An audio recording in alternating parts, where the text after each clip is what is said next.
आपको क्या लगता है दुनिया की सबसे बड़ी और पुरानी यूनिवर्सिटी कौन सी और कहाँ होगी? कुछ लोग बोलेंगे इंग्लैंड की ऑक्सफोर्ड, कैम्ब्रिज या फिर यूनिवर्सिटी ऑफ सिंगापुर वगैरह वगैरह, लेकिन मैं कहूँ दुनिया की सबसे पुरानी और बड़ी यूनिवर्सिटी भारत में हुआ करती थी। जी हाँ, मैं बात कर रहा हूँ विश्व के सबसे बड़े विश्वविद्यालय द ग्रेट नालंदा यूनिवर्सिटी, जो कि इतनी बड़ी थी कि उसका पतन होने में ही 3 महीने का समय लगा था। तो सोचिए उसको बनाने में कितना समय लगा होगा। जो भारत के इतिहास का सबसे बड़ा नुकसान था, जहां पर रखा हुआ था इतना कीमती खजाना जो भारत को सदियों सदियों तक सुपर पावर बना सकता था।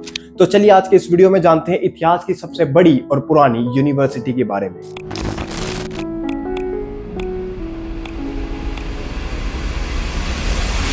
अब सबसे पहले इस वीडियो को मेन टॉपिक के बारे में जान लेते हैं कि नालंदा को किसने और क्यों डिस्ट्रॉय किया था, जिसको सुनकर शायद आपका भी दिल सहम जाए।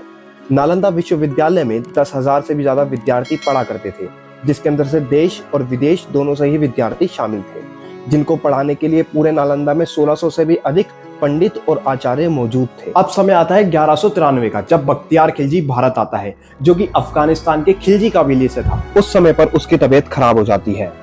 उसको एक गंभीर बीमारी ने अपना शिकार बना लिया था। उसके साथ आए नीम फकीर भी उसकी बीमारी का इलाज करने में असक्षम थे। तो खिलजी को कहीं से खबर मिलती है कि एक व्यक्ति है जो उसको ठीक कर सकते हैं, और वो है नालंदा के आयुर्वेदिक विभाग के प्रमुख आचार्य राहुल श्रीभद्र। अब पहले तो खिलजी ने इस बात को नजरअंदाज कर दिया, लेकिन जब हालात ज्यादा खराब हुए तो उनको आचार्य के पास लेके जाया गया, लेकिन उसकी अकड़ अब भी कम नहीं हुई थी।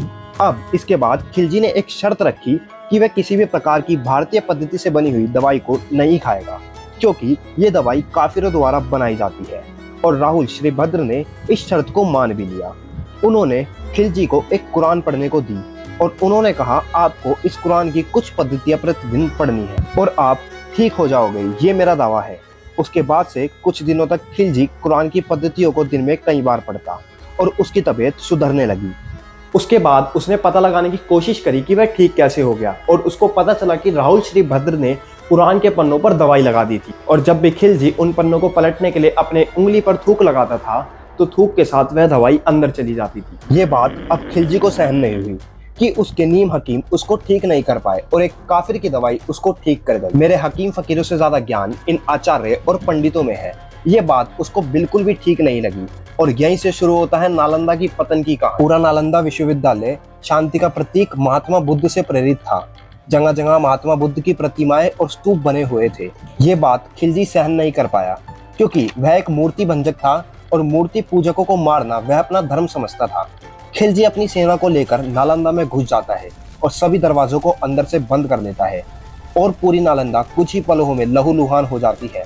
10,000 विद्यार्थी और 1600 पंडितों में से केवल कुछ ही लोग भागने में सक्षम होते हैं, जो कि अपने साथ कुछ किताबें और पांडुलिपियां लेकर तिब्बत की ओर भाग जाते हैं। उन किताबों की सहायता से ही बौद्ध धर्म का प्रचार पूरे तिब्बत में हुआ।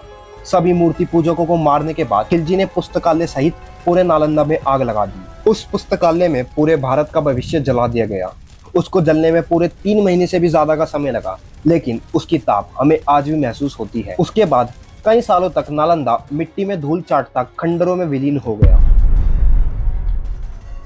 ये बात है 19वीं सदी की, जब भारत में अंग्रेजी सरकार का शासन हुआ करता था। बिहार के एक गांव में लॉर्ड बुद्धा की कुछ मूर्तियां पाई जाती है, और ये बात आग की तरह पूरी दुनिया में फैल जाती है। जिसके बाद 1812 में एक फ्रेंच आर्कोलॉजिस्ट आते हैं, जिसके ये रूइंस कुछ पल्ले नहीं पड़ते। फिर 1847 में आर्कोलॉजिस्ट कीटो आते हैं और वह समझ जाते हैं कि इसके अंदर कुछ तो इम्पोर्टेंट और फेमस स्ट्रक्चर हुआ करता था, जो कि हजारों साल पहले तबाह हो गया था। इसके बाद समय आता है 1869 का। यह वह समय था जब अलेक्जेंडर कलिंगम आते हैं और फाइनली ये सिद्ध करते हैं कि यहाँ पर वही फेमस विश्वविद्यालय हुआ करता था जिसको हम नालंदा के नाम से जानते हैं, और साथ ही में कलिंगम ही ASI के पहले डायरेक्टर जनरल बने। अब आप बोलोगे कलिंगम, ये नाम कहीं सुना सुना सा लगता है।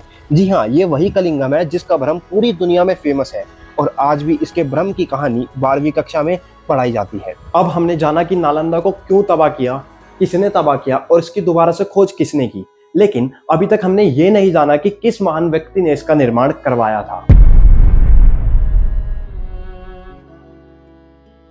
नालंदा का निर्माण किसी एक व्यक्ति ने नहीं, बल्कि कई सदियों तक 3 राजाओं ने मिलकर करवाया था, जिसमें पहले थे मगध के राजा कुमार गुप्त। मगध की राजधानी राजगिरा हुआ करती थी, जो कि नालंदा से 15 किलोमीटर की दूरी पर थी। कुमारगुप्त ने 5वीं शताब्दी में नालंदा की स्थापना की। फिर दूसरे थे कन्नौज के राजा हर्षवर्धन, जिन्होंने नालंदा को और भी एक्सटेंड कर उसकी दूसरी मंजिल का निर्माण करवाया था और ये काम हुआ था लगभग 7वीं शताब्दी में। इसके बाद इसकी तीसरी मंजिल का निर्माण 9वीं शताब्दी में बंगाल के राजा देवपाल राणा ने करवाया था और नालंदा की ख्याति और भी चौड़ी कर दी थी। और इसके बाद नालंदा पूरे विश्व का पहला ऐसा विश्वविद्यालय था जिसके अंदर स्टूडेंट के लिए प्रॉपर एकोमोडेशन की सुविधाएं थी। इसके अंदर आचार्य की योग्यता के हिसाब से उनको 3 श्रेणियों में बांटा गया था। 10 में से केवल 3 ही छात्रों को नालंदा और उन आचार्यों से पढ़ने का मौका मिलता था। फेमस मैथमेटिशियन और एस्ट्रोनॉमर आर्यभट्टा भी इसी यूनिवर्सिटी से थे। साथ ही में नागार्जुन, ज़ुएंग, हुएंगज़ैंग और वासुबंधु भी इसी विश्वविद्यालय में पढ़ा करते थे। तो ये था द ग्रेट नालंदा का इतिहास, जिसकी कमी हमें आज भी महसूस होती है। अगर आज ये भारत के पास होता तो भारत आज पूरी दुनिया पर राज कर रहा होता। लेकिन एक सोचने वाली बात तो है कि उस समय पर भी हमारा देश इतना विकसित था जो कि आज की मॉडर्न 21वीं सदी को भी टक्कर दे दे। अब इसी प्रकार की सैकड़ों ऐतिहासिक और रहस्यमय चीजें हमारे भारत और पूरी दुनिया के बारे में जानने के लिए आप हमारे चैनल को सब्सक्राइब कर सकते हैं। लाइक, शेयर, कमेंट के माध्यम से इस जानकारी और इतिहास को और लोगों के पास भी पहुंचा सकते हैं। नमस्कार, अब मेरा आपसे विदा लेने का समय आ गया है। फिर मिलते हैं इसी प्रकार की एक और नई वीडियो में।